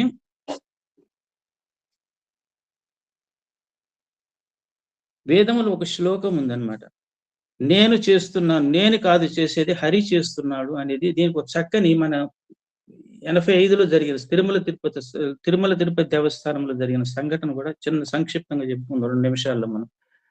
నాహం కర్త హరిహి కర్త తత్పూజా కర్మచాఖిలం తదాపి మత్కృతా పూజ తత్ప్రసాదేన నా అన్యథా. అంటే నాహం కర్త హరిహి కర్త తత్పూజా కర్మచాఖిలం తదాపి మత్కృతా పూజ తత్ప్రసాదేన నా అన్యథా. అంటే నేను కాదు కర్తని, ఇది కర్మయోగం. నేను కాదు కర్తని, చేసేది చేయించేది అంతా శ్రీహరే. నా ద్వారా ఏ సత్కార్యము జరిగినా అది భగవత్ ప్రసాదమే తప్ప వేరేది కాదు. ఇది అహంకార రాహిత్యంతో చేస్తే కర్మయోగం అవుతుంది. అయితే దీని అర్థం ఏంటంటే, ఇది వేద శ్లోకం అనమాట. నాహం కర్త హరి కర్త అనేది. ఇక్కడ బ్యాక్గ్రౌండ్ మీకు అర్థం కావడానికి చెప్తున్నాను. మనకి ఏదేదో ఎవరో గీతాచార్యుడు చెప్పాడు 5000 సంవత్సరాల నాడని కాకుండా ప్రత్యక్షంగా జరిగిన సంఘటన దీనికి అన్వయించి చెప్తున్నాను మీకు. క్విట్ స్టేషన్లు పివిఆర్కే ప్రసాద్ గారు టిటిడి ఐఏఎస్ ఆయన ఎగ్జిక్యూటివ్ ఆఫీసర్ చేశారనమాట. ఆయన జీవితంలో ఎన్నో సంఘటనలు జరిగాయనమాట. ఆయన అసలు నిగర్వి అహంకార రహితుడు అంటే ఆయన గురించి చెప్పుకోవాలి మనం. తిరుమల కొండ మీదట మీకు అందరికి తెలిసినా సరే వినండి. తిరుమల కొండ మీద వెంకటేశ్వరుని ఆలయంలో ఒకసారి ఆఫీసర్ వచ్చి అక్కడ పైన బంగారం పోతు పొద్దాం అనుకున్నప్పుడు ఆలయంకి పర్యవేక్షణలో ఇంజనీర్ గారికి ఏం తెలిసిందంటే ధ్వజస్తంభం పుచ్చిపోయినట్టుగా ఆయన గ్రహించాడు. మాను పుచ్చిపోయింది. అప్పుడు ఆయన వచ్చి ఏం చేశాడంటే ధ్వజస్తంభం పైన ఉన్న, అయితే అది ఎలా నిలబడిందో పుచ్చిపోతే, అంటే ధ్వజస్తంభం మీద బంగారు తొడుగులు వేస్తారు కదా, ఏదో స్వామి మహత్యం వల్ల బంగారు తొడుగు ఆధారంగా నిలబడి ఉంది. కానీ లోపల మట్టి పూర్తిగా శిథిలం అయిపోయింది. అది రికార్డులు కూడా తిరగేసి చూస్తే 180-200 సంవత్సరాలు రికార్డు తిరగేసినా కూడా అది ఎప్పుడు ప్రతిష్ఠించారో తెలియలేదు. అయితే అది ఏం చేశారంటే ఆయన వచ్చి చెప్పాడు ఈయనకి, ప్రసాద్ గారికి. ఆయన అసలే భక్తుడు, అందులో ఆయన కంగారు పడిపోయాడు. ధ్వజస్తంభం పుచ్చిపోవడం అంటే దాని అర్థం ఇది, అయ్యో అనుకుని భయం పడిపోయాడు ఆయన. భయం పడిపోతే అది దానికి ఏం చేయాలంటే మళ్ళీ పునర్నిర్మించాలంటే 50 అడుగులు పైన 50 నుంచి 75 అడుగులు టేక్ మాన్ గాని ఏదైనా కావాలి మళ్ళీ కొత్త ధ్వజస్తంభాన్ని ప్రతిష్ఠించాలంటే. అప్పుడు ఏం చేశారంటే ఆ మానుకు కూడా ఎట్లా ఉండాలి, ఆ మాను కూడా ఏదో దొరికింది కదా తీసుకురావాలి. 280 నుంచి 300 ఇయర్స్ ఓల్డ్ అయి ఉండాలి అది. అయితే అక్కడ అందరూ చెబుతారు మన దగ్గర ఇటువంటి మానులు లేవు తిరుమల కొండల్లో. అంటే అక్కడికి ఆయనకి ఆ రాత్రి ఒక ఫోన్ వస్తుందన్నమాట. అయ్యంగారు అని ఒక ఆయన, అయ్యా మీరు బాధపడుతున్నారు కరెక్టే, కానీ అటువంటి ధ్వజస్తంభం నా దాకా వచ్చింది వార్త, అటువంటి కలప దొరకాలంటే మీకు కర్ణాటక అడవుల్లో దండేలి అడవి ప్రాంతంలో ఉంటుందేమి, మీరు నాకు చీఫ్ కన్జర్వేటర్ ఫారెస్ట్ కన్జర్వేటర్ తెలుసు, నేను ఆయనతో మీకు ఫోన్ కలుపుతాను, మీరు ఒకసారి ఆయన అడగండి, అభ్యర్థించండి అని చెప్పారు. సరే ఆ రాత్రి 11 గంటలకు ఆయన మాట్లాడేస్తే ఆయన అలాగేనండి అరేంజ్ చేద్దాము, వెతికిద్దాం అని అన్నాడు.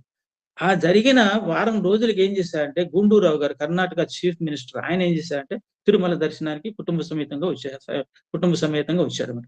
అప్పుడు ప్రసాద్ గారు మరి అవకాశాన్ని వదులుకోరు కదా, ఆయన ఏం చేశారంటే ఆయన దగ్గరికి వెళ్ళి విషయం చెప్తే ఆయన అన్నాడు, దానికే ఉందండి, బ్రహ్మాండం చేయిద్దాం, కర్ణాటక అడవులు వెతికిద్దాం, ఒకవేళ దొరికితే అది టీటీడీ దేవస్థానానికి విరాళంగా, కర్ణాటక విరాళంగా మీరు ప్రకటించండి అని చెప్తాడు. చెప్పిన తర్వాత దానికి ప్రయత్నం జరుగుతుందన్నమాట. విస్తృతంగా గాలిస్తే 16 టేక్ షీట్లు దొరుకుతాయి. 16 టేక్ షీట్లని చూస్తే దాన్ని టెస్ట్ చేస్తే ఏమవుతుందంటే 16 టేక్ షీట్లలో కూడా 6 దరిదాపులుగా అంచనాలకు తగ్గట్టుగా ఉన్నాయన్నమాట. 6టిని నరికించారు. అవి ఎక్కడి నుంచి షిఫ్ట్ చేయడం ఎలాగట్ని ఆ అడవుల్లోంచి నానా బాధలు పడి దాన్ని బెంగళూరుకి చేరుస్తారు. బెంగళూరు నుంచి తిరుమలకు రావాలి. తిరుమల నుంచి రావడం వరకు ఒక స్టెప్ అయితే, తిరుమల నుంచి ఘాట్ రోడ్ లో తిరుపతి నుంచి తిరుమలకి ఘాట్ రోడ్ లో పైకి ఎక్కడం అనేది ఒక పెద్ద సమస్య. ఈ సమస్యలన్నిటినీ కూడా దానికి ఆయన కొన్ని పేజీలు రాశారనమాట. దానికి ఎన్నో పేజీలు రాశారు ఆయన. నాహం కర్త హరి కర్త అని బుక్ రాశారనమాట. ప్రతి లైను ప్రతి అక్షరం మనం ఎంత అనుభూతికి లోనవుతాం. ఎప్పుడో చదివాను నేను, చాలా కాలం చదివాను, 20 years 25 years చదివాను. అయితే దాన్ని ఏం చేశారంటే మొత్తాన్ని తిరుమల క్షేత్రానికి తిరుపతికి డౌన్ హిల్స్ చేరిన తర్వాత పైకి వెళ్ళాలి. అప్పుడు ఒక ట్రైలర్ తెప్పించారు. ట్రైలర్ తెప్పితే ట్రక్ డ్రైవర్ అన్నట్టు కొంచెం కష్టమైనది ఏనండి, మీరు ఇంకో ఘాట్ రోడ్‌లో ట్రాఫిక్ అంతా మళ్లించండి. ఈ ఘాట్ రోడ్‌ని ఒక ఘాట్ రోడ్‌ని నాకు పూర్తిగా వదిలేయండి. మరి ఎన్ని రోజులు పడుతుందో నాకు తెలీదు. నేను మాక్సిమం నాకు శక్తివంచన లేకుండా ప్రయత్నిస్తాను. కాకపోతే ట్రైలరు పిట్టగోడలకు తగలొచ్చు. ఎళ్తున్నప్పుడు టర్నింగ్స్ తిరుస్తున్నప్పుడు, వంపులు తిరిగినప్పుడు చాలా ప్రమాదకరం విషయమే. సమ్ టైమ్స్ అతని మనసులో అనుకోండి ట్రైలర్ బోల్తా తిరగబడిపోయే ఇది అవకాశాలు కూడా ఉన్నాయి అని చెప్పేసి ఆయన మనసులో అనుకుని ట్రై చేస్తానంటే వీళ్ళు వెనకాతల ఫాలో అవుతున్నారు. ఆయన ట్రైలర్ అంటారు దీన్ని. ముందు ట్రాక్టర్ లాగా ఉంటది. వెనకాల పెద్ద బారుగా ఉంటదన్నమాట. దాని మీద ఈ హార్మోన్లు ఎక్కించారు. చాలా పిట్టగోడలు కూలాయి. నానా బాధపడింది. కొన్ని సందర్భాల్లో పడిపోతుందేమో అని భయభ్రాంతులకు లోనయ్యారు. చివరికి ఎట్టకేలకు స్వామి దయ వల్ల తిరుమల కొండకి చేరుతుంది. దాని తర్వాత శుభ్రంగా దాన్ని 6 ఒకదాన్ని సెలెక్ట్ చేస్తారు. దానికి పవిత్రంగా పూజలవి చేస్తారు. చాలా బాధపడతారు. మళ్ళీ అది పాత స్తంభాన్ని తొలగించి, ధ్వజస్తంభాన్ని ఆ పాత స్తంభం ఉన్న కన్నంలోంచి జాగ్రత్తగా గ్రౌండ్‌కి కాలువలాగా కొట్టి డౌన్ చేసి అలా జాగ్రత్త చేసి మొత్తానికి ఒక బృహత్తర ప్రయత్నం చేసి మొత్తానికి దాన్ని నిలబెడతారండి. అంతా అయిపోతుంది. అంతా అయిపోతుంది. శాస్త్రోక్తంగా పూజలయిపోతాయి. అందరూ హ్యాపీగా ఫీల్ అవుతారు. తర్వాత అక్కడున్న వింత ఏంటంటే ధ్వజస్తంభం వంటి ప్రతిష్ఠ జరిగేటప్పుడు ఆ పునాదిలో అన్నీ ఏశారు. ఏయవలసిన ఏంటంటే ఉంటాయి కదా! దానికి శంకుస్థాపనకు ఉండవలసినవి ఉంటాయి కదా! ఆ సామగ్రి అంతా వేసిన తర్వాత ఈయన చైన్ ఏసేసారంట. ఆ సంతోషంలో ఆయన మెడలో ఉన్నది. ఇక అందరూనండి చేతులకున్నాయి ఉంగరాలు మొత్తం అక్కడ ఉన్న వాళ్ళందరూ కూడా ఆ బంగారం అంతా ఏసేసారంట ధ్వజస్తంభం కింద. ఆ తర్వాత దాన్ని ప్రతిష్ఠాపన చేశారు. చేసిన తర్వాత నిలబెట్టారు. అంతా అయిపోయింది. ఇది జరిగిన 10 రోజులకి జూన్ 10, 1982 జరిగింది. ఇది జరిగిన 10 రోజులకి పివారికి ప్రసాద్ గారికి ట్రాన్స్‌ఫర్ వచ్చేసింది. అయిపోయింది. ఆయన హ్యాండ్ ఓవర్ చేశారు. బయటికి వెళ్ళిపోతూ కూడా ఇది కదండీ విడదీయరాని అనుబంధం అన్నమాట ఆయనకి. ఒక్కసారి బయటికెళ్ళిన తర్వాత గొల్ల మండపం నుంచి ధ్వజస్తంభంకి చూసి ఆయనకి కళ్ళు అంతా కూడా ఆనంద బాష్పాలు వచ్చాయంట. ఇంతవరకు ఒక కథే. కానీ అప్పుడు పక్కనున్న అక్కడ ఆయన ఒక రకమైన సంభ్రమాశ్చర్యాలకు లోనైపోయి, ఒక అనుభూతికి లోనైపోయి, ఒక ఉద్విగ్న మనస్కుడై ఉన్నాడన్నమాట అప్పుడు. అప్పుడు పక్కనే ఉన్నాడు ఒక వృద్ధ పండితుడన్నమాట. ఆయన చదివాడు ఈ శ్లోకాన్ని. నాహం కర్త హరిః కర్త అనే శ్లోకాన్ని ఆయన చదివాడన్నమాట. కాబట్టి ఏ కార్యక్రమం చేసినా సరే మనం నేను కాదు నియంత ఆయన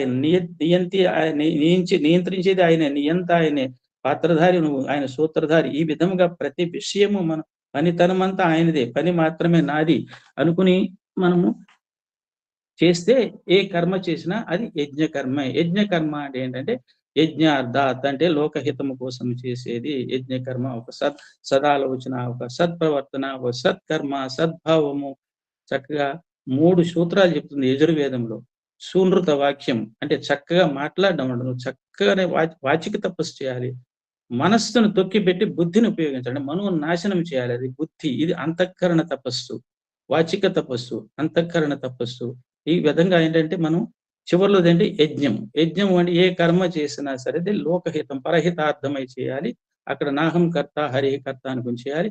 ఈ 3 క్వాలిటీస్ ఎప్పుడైతే మెయింటైన్ చేస్తారో దట్ ఈస్ కాల్డ్ కర్మయోగ. అయితే అయిపోయిన తర్వాత అయితే ఈ కర్మయోగం చెప్పాడు, యజ్ఞాలు చెప్పాడు భగవంతుడు. కానీ మనకి భగవంతుడు మనం అక్కడితో వదిలిపెట్టేయలేదు. అయ్యో 10వ శ్లోకంలో మీరు చూస్తే సహయజ్ఞ ప్రజాః సృష్ట్వా పురోవాచ ప్రజాపతిః అనేన ప్రసవిష్యధ్వం ఏషవోస్త్విష్ట కామధుక్. ఇది అంటే కల్పాది అని ఏం చేశాడంటే బ్రహ్మదేవుడు యజ్ఞం చేయాలి, పరహితం కోసం చేయాలంటే యజ్ఞం అంటే ఏంటో తెలియడానికి మనకి కొన్ని యజ్ఞాలను నిర్వచించాడు. ఇది ఇక్కడ కర్మయోగం అంతా ఇక్కడ చాలా చక్కని రహస్యం అన్నమాట. ఇది వెరీ ఇంపార్టెంట్ శ్లోక ఇది. సహయజ్ఞ ప్రజ అనేది. ఇక్కడ ఏంటంటే కల్పాది అంత బ్రహ్మదేవుడు ఏం చేశాడంటే యజ్ఞ సహితంగా యజ్ఞాలతో పాటే ప్రజలను సృష్టించాడు మనందరినీ కూడా. యజ్ఞాలతో పాటే మనందరినీ కూడా భగవంతుడు సృష్టించాడు. యజ్ఞ కర్మలతో పాటే మనం సృష్టించాడు. కాబట్టి ఈ యజ్ఞములు ఏం చేస్తాయంటే మనకు కామధేనువు వల్లే కోరిన కోరికలనల్లా తీరుస్తాయి అన్నమాట ఇది.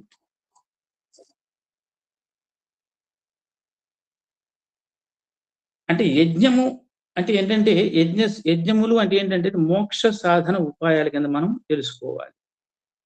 అయితే మనుజుడు ఎప్పుడు సృష్టింపబడినో అతనితో సహా అతడు బంధముల నుండి ముక్తుడగుటకు వలసిన సాధనోపాయాలను కూడా సృష్టించాడు. అంటే మనిషిని ఎప్పుడైతే సృష్టించాడో వీడు నా బిడ్డ చక్కగా బతకాలి, యజ్ఞకర్మలను ఆచరించే వీడు జన్మరాహిత్యం పొందాలని చెప్పేసి బంధములను విడిపడడానికి మనకి సాధనోపాయాలు యజ్ఞాల ద్వారా మనతో పాటే వాటిని కూడా పుట్టించాడు. కాబట్టి అనుకున్నాడట భగవంతుడు,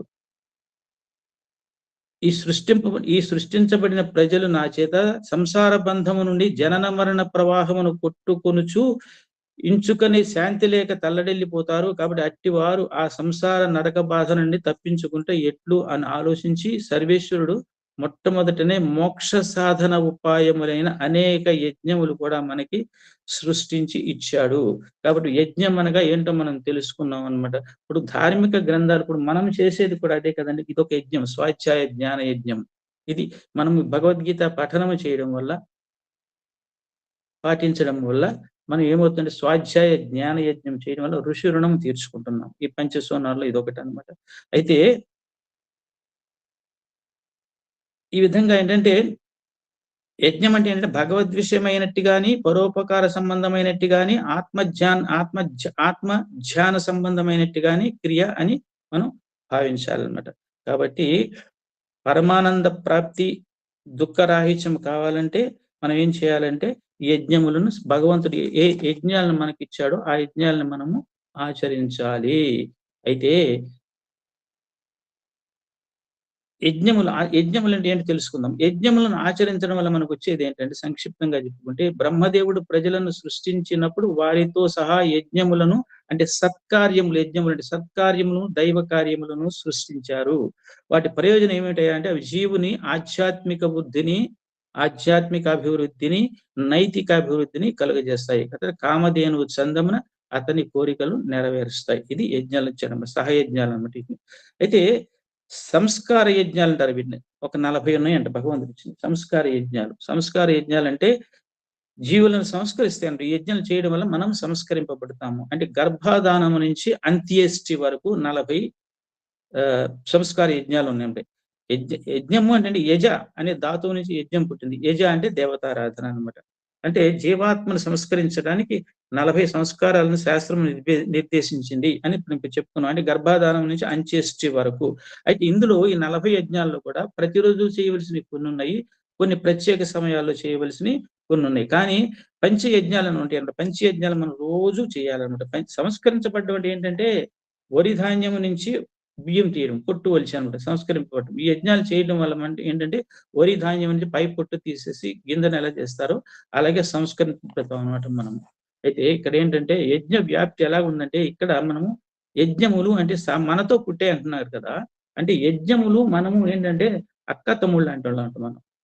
అక్క తమ్ముళ్ళు అంతేగాని అన్నయ్య చెల్లి కాదు. ఎలాగంటే ప్రజలతో సహయజ్ఞాలు పుట్టాయి. ప్రజలు యజ్ఞాలు అంటే ప్రజాపతి నుంచి ఉద్భవించి యజ్ఞములు ప్రజాపతి నుంచి ఉద్భవించిన కవల పిల్లలు అని తెలుసుకోవాలి మనం. కనుక యజ్ఞము మనిషికి సహోదరి అవుతుంది. ఎందుకు సహోదరి? కలిసి పుట్టిన ఆవిడ చెల్లి ఎందుకు అవుతుందంటే, అక్క తమ్ముడు ఎందుకు అవుతారంటే, యజ్ఞం అక్కను ఈవిడ తమ్ముడు ఎందుకు అవుతారంటే, ప్రజలు తమ్ముళ్ళు ఎందుకు అవుతారంటే, యజ్ఞము మనిషికి సహోదరి.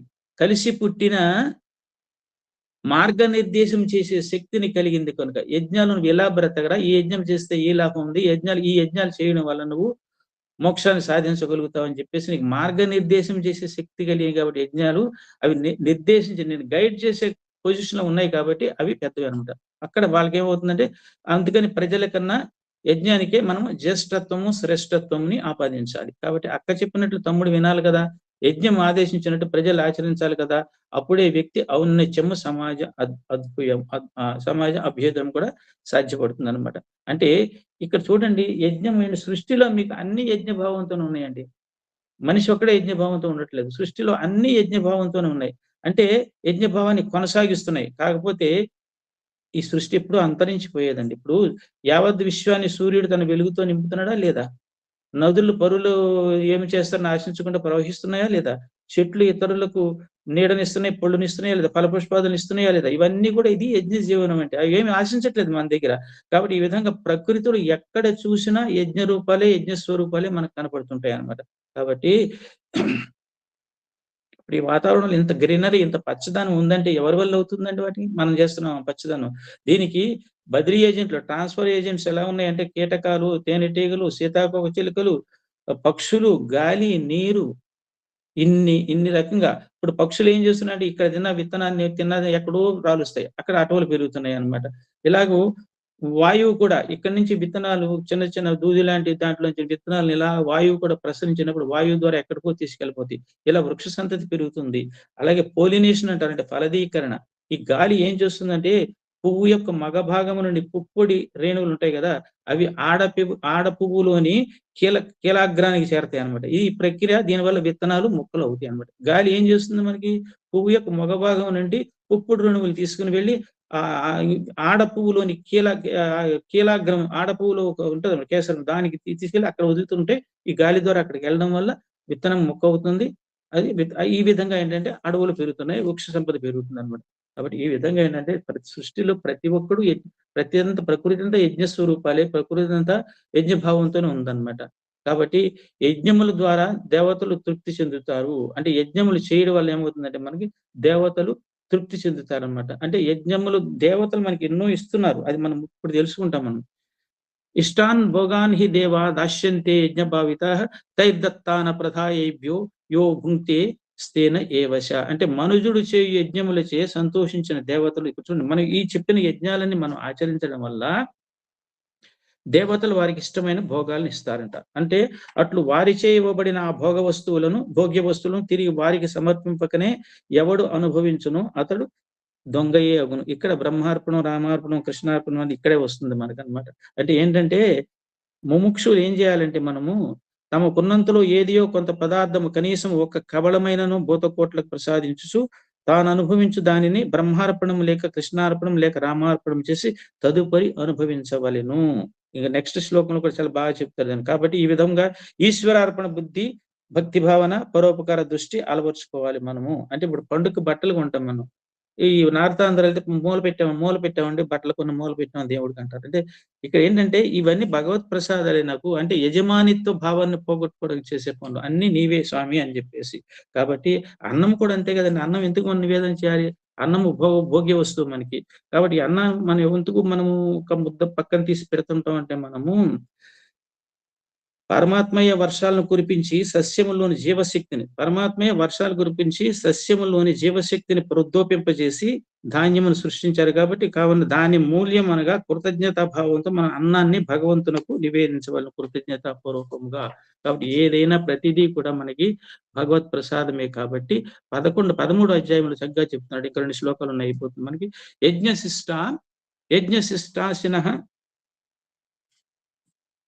యజ్ఞశిష్టాశినః సంతో ముచ్యంతే సర్వకిల్బిషైః భుంజితే తే త్వగం పాపాయే పచంత్యాత్మ కారణాత్. అంటే యజ్ఞశిష్టాన్నము తిను శ్రేష్ఠ పురుషులు అన్ని పాపముల నుండి ముక్తులగుదురు. తమ శరీర పోషణకే ఆహారమును వండుకొను పాపులు పాపమునే భుజింతురు. అది యజ్ఞశిష్టాశనము అంటే మనం తెలుసుకోవాలన్నమాట. అంటే ఇక్కడ ఏంటంటే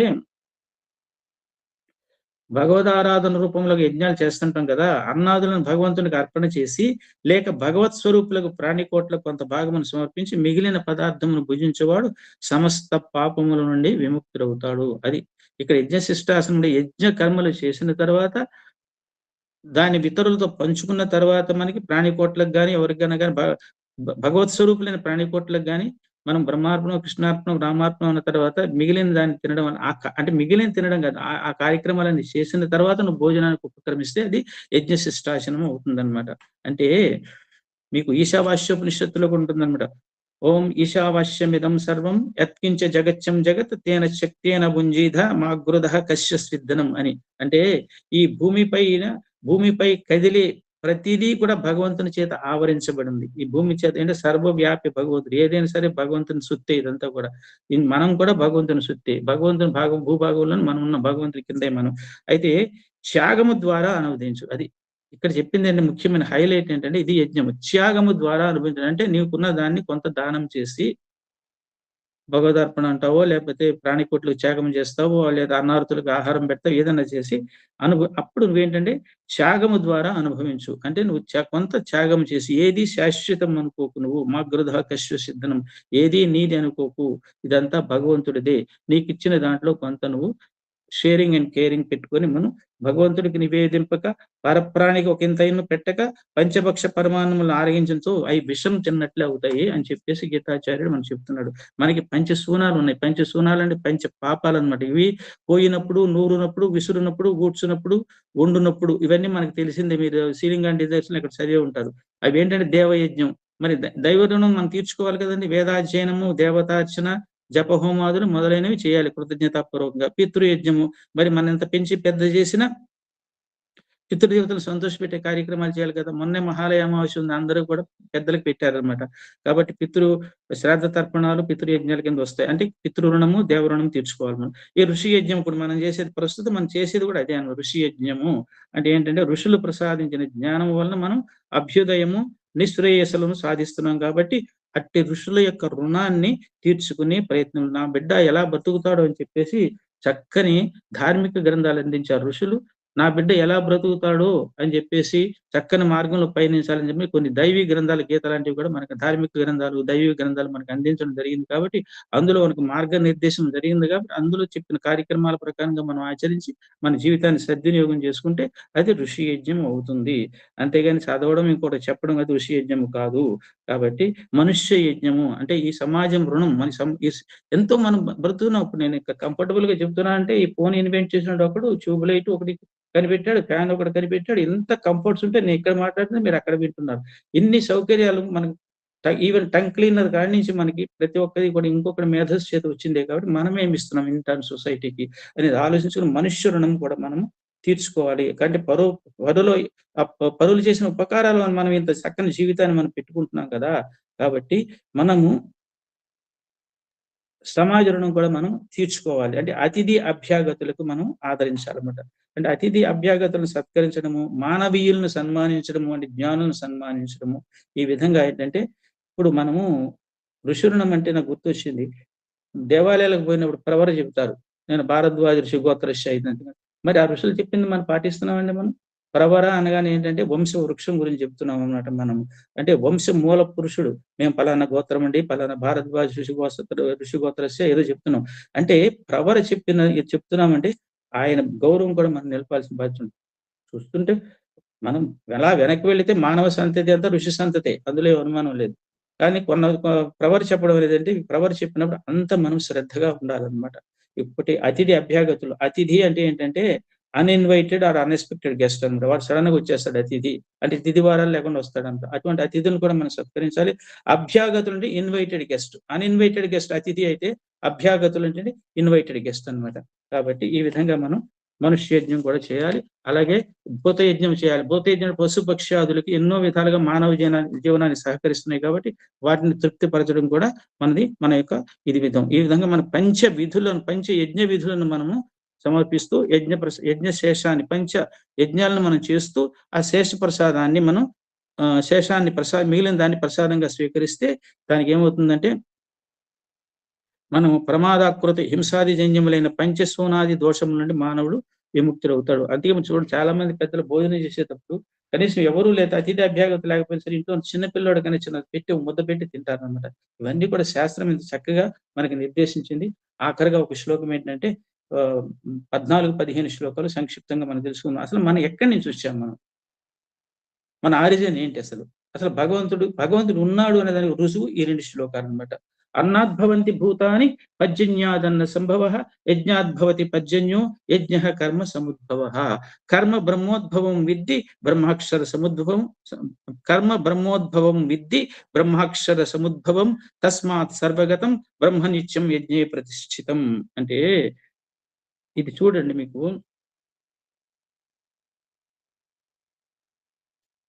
దీని అర్థం ఏంటంటే ప్రాణులన్నీ ఆహారం వలన కలుగుతున్నది. అన్నాద్భవంతి భూతాని, అన్నము మేఘము వలన కలుగుతుందండి. పర్జన్యాదన్న సంభవ అంటే మేఘములు యజ్ఞము వలన కలుగుతున్నవి, యజ్ఞము సత్కర్మ వలన కలుగుతున్నది, సత్కర్మ వేదము వలన కలుగుతున్నది, వేదము అక్షర పరబ్రహ్మ వలన కలుగుతున్నది. కాబట్టి సర్వవ్యాపకము బ్రహ్మము నిరంతరము యజ్ఞమునందు ప్రతిష్ఠింపబడినదిగా ఎరుంగము.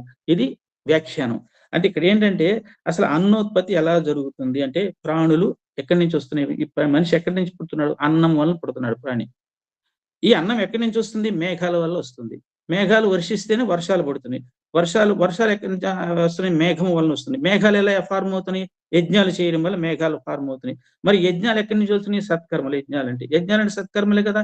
ఈ సత్కర్మలు ఎక్కడి నుంచి వస్తున్నాయి? వేదములు ఉదహరించబడినాయి. ఈ వేదములు ఎక్కడి నుంచి వస్తున్నాయి?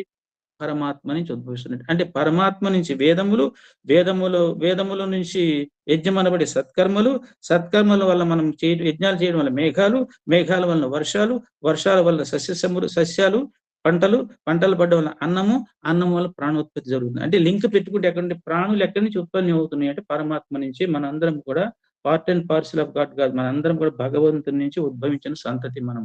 కాబట్టి ప్రాణులందరూ కూడా భగవంతుడి నుంచే వచ్చాడు, పరమాత్మ నుంచి. వేదముల నుంచి యజ్ఞములు సత్కర్మలు, ఆ యజ్ఞములనే సత్కర్మల వలన మేఘాలు ఫార్మ్ అవుతున్నాయి, మేఘాలు వర్షిస్తున్నాయి, పంటలు పండుతున్నాయి, పంటలు పండుతున్న తర్వాత ఆ ధాన్యాలు తిని ఆ ధాన్యం వల్ల ప్రాణులు పుడుతున్నారు అనమాట. అంటే ప్రాణులు కిందగా దూసుకెళ్తే మళ్ళీ పరమాత్మ నుంచే ప్రాణి, మానవ జన్మ, జంతు జన్మ కానీ ఏదైనా సరే పరమాత్మ నుంచే వచ్చిందనమాట. కాబట్టి ఇది అన్నాద్భవంతి పూదాని దీని యొక్క అర్థం ఇదనమాట. కాబట్టి యజ్ఞాలు ఇంత యజ్ఞ కర్మలో యజ్ఞార్థం అంటే త్యాగము చేత ప్రపంచ శ్రేయస్సు కోసము లోకహితార్థమై మనం చేసే ఇవన్నీ కూడా యజ్ఞ కర్మలు అవుతాయి అన్నమాట.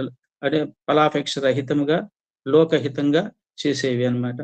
అహంకార రహితంగా చేసేవన్నీ కూడా యజ్ఞ కర్మలు అవుతాయి అన్నమాట. సదాలోచన, సత్ప్రవర్తన, సద్భావన ఇవన్నీ కూడా మనం చెప్పుకున్నాం. కాబట్టి యజ్ఞం మనతో కలిసి పుట్టింది, మధ్యలో వచ్చింది కాదు. కనుక యజ్ఞం మనకు సోదరి వంటిదని ముందే చెప్పుకున్నాం.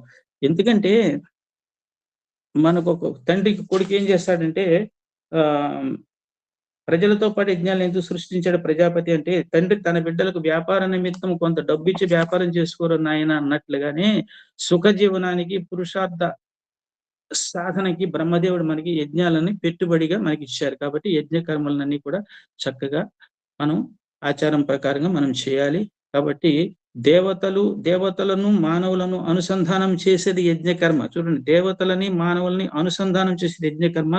యజ్ఞకర్మ ద్వారా దేవతలను తృప్తిపరిచి వారు అనుగ్రహించే భోగాలను అందుకొని వాటిని ఇతరులతో పంచుకొని యజ్ఞశేషమును ప్రసాదముగా స్వీకరిస్తాం. ఇది 15 శ్లోకాల యొక్క ఎసెన్స్ ఇంతవరకు వచ్చిందనమాట. అంటే ఇచ్చి పుచ్చుకోవడం అనేది మన జీవితంలో స్వామి ఎన్నోసార్లు చెప్పారు. ఇచ్చి పుచ్చుకోవడం అనేది షేరింగ్ అండ్ కేరింగ్ అనేది కూడా ఈ కర్మ యోగం మనకి చెప్తుంది అనమాట. కాబట్టి ఈ రోజు ఇక్కడితో నా ఉపన్యాసాన్ని ముగించుతున్నాను. తర్వాత ముఖ్యంగా ఈ వేదికనిచ్చిన శ్రీ ఎమ్మెల్యేన్ గారికి ప్రత్యేకమైన ధన్యవాదాలు తెలియజేసుకుంటూ, ఆచారం ప్రకారంగానే సోదరులు కోటేశ్వరరావు గారు చక్కగా పరిచయం చేశారు. కాబట్టి సాంకేతిక సహకారం అందించిన వారికి ధన్యవాదాలు. సాంకేతిక సహకారం ఇచ్చిన పద్మ భయాన్ గారికి, పార్థసారథి గారికి, అందరికీ కూడా పేరు పేరున కూడా నేను ధన్యవాదాలు తెలియజేసుకుంటూ, లాస్ట్ బట్ నాట్ లీస్ట్ ఇంతవరకు ఓపికతో శ్రద్ధగా విన్న భక్త మహాశయులందరికీ కూడా నాకు మనసా వాచ కర్మణ మీరు అంటే మెంటల్ గాను ఫిజికల్ గాను నాకు దొరికారు ఎంతసేపు. చక్కగా మీరు ఆలకించారని అనుకుంటాను.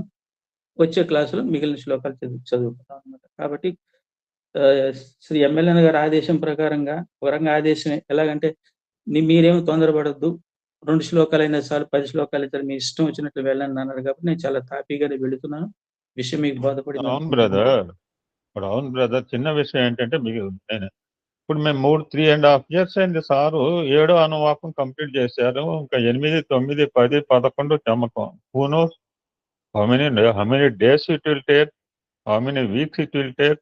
We don't know. I don't know, sir. He don't know. అంతే సార్, అంతే. నాకు తెలియదు సార్. ఇప్పుడు ఆయన 3.5 సంవత్సరాలు అయింది. 7వ అనువాకం అయింది. 8వ అనువాకంకి ఇంట్రడక్షన్ క్లాస్ చెప్పారు. నేను హెల్త్ కండిషన్ తో ఇప్పుడు వాళ్ళ 8, 9, 10, 11 కావాలి. అండ్ చమకం కావాలి. చమకం అంటే అన్ని కోరికెళ్ళేటప్పుడు I cannot imagine how long days it will go for. He also don't know, because సందర్భంలో ఇప్పుడు ఏదైనా మాట వస్తే అదే దాన్ని సారు దాని మీదే సత్సంగం చెప్తారు కనుక ఈ టైం కాలము మన అంటే కాలం మన చేతిలో ఉంది బ్రదర్. కాలం మన కాలం మన చేతిలో ఉంది. మనం ఉన్న కాలాన్ని సద్వినియోగం చేసుకుంటాం. అలాగనే ఇప్పుడు మీరు చెప్పండి, నేను ఎవ్వరు చెప్పలేరు. ఇంకా 4 అనువాకాలు కావాలి, ప్లస్ ఇంకా చమకం కావాలంటే I don't know the time. I don't know how many, అందుకనే కాలం చెప్పట్లేదు, ఐ డోంట్ నో అంటున్నాడు.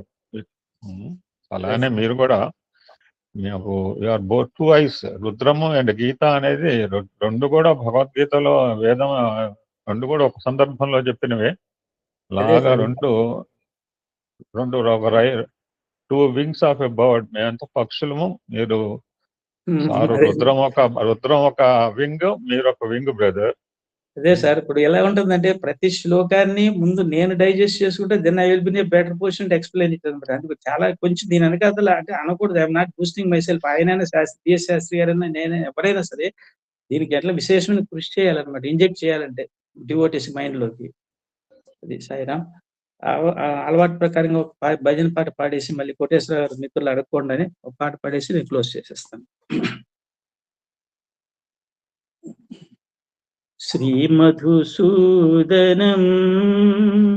గోపి మనోహరం, శ్రీమధుసూదనం గోపి మనోహరం, అచ్యుతం కేశవం త్రిలోక సుందరం, అచ్యుతం కేశవం త్రిలోక సుందరం, శ్రీమధుసూదనం గోపి మనోహరం, కమలలోచనం కైవల్యదాయకం,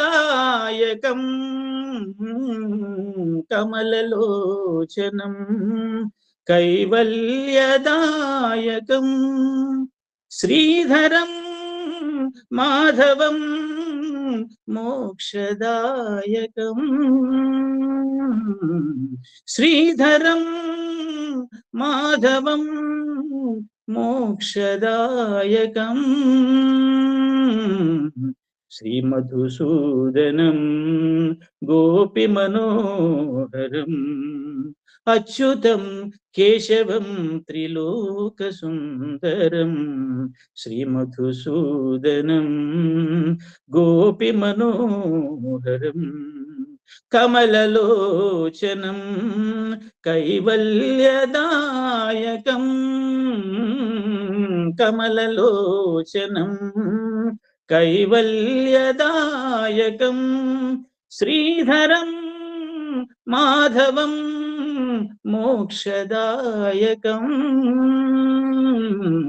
శ్రీధరం మాధవం మోక్షదాయకం, శ్రీమధుసూదనం గోపి మనోహరం. సాయిరామ్ అండి, ధన్యవాదాలు. ఓం శ్రీ సాయిరామ్.